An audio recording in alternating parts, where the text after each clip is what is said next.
Okay, everybody always talks about Blake.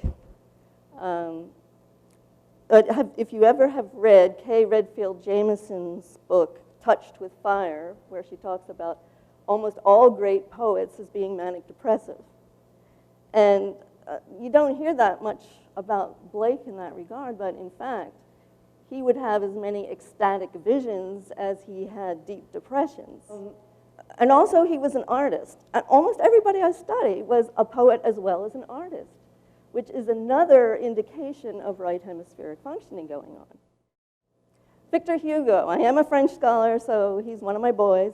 Notice that he has his left hand up. His hair is parted on the right like a left-hander would do it. He's an incredible artist as well as a poet.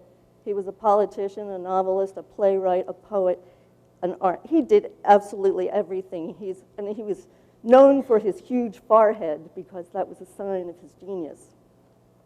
And he starts writing poetry.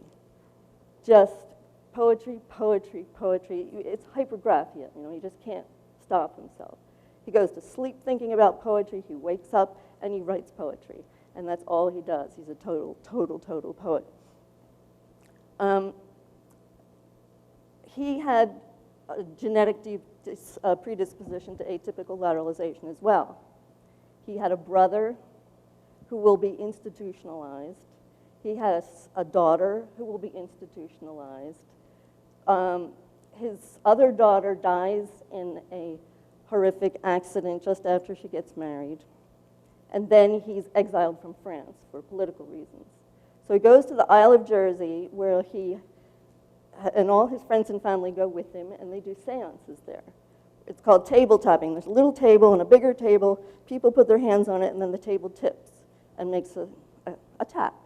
So 1 tap is A, 2 taps is B, 3 taps is C. You can imagine how long it would take to get out a message under these circumstances, but they're pretty dedicated. They want to find Leopoldine, who's the daughter, and that's the first person that they contact. But after Leopoldine, who comes, it is all the poets and prophets that Victor Hugo admires. They all come, and they all say the same thing. Victor Hugo, you are a great man.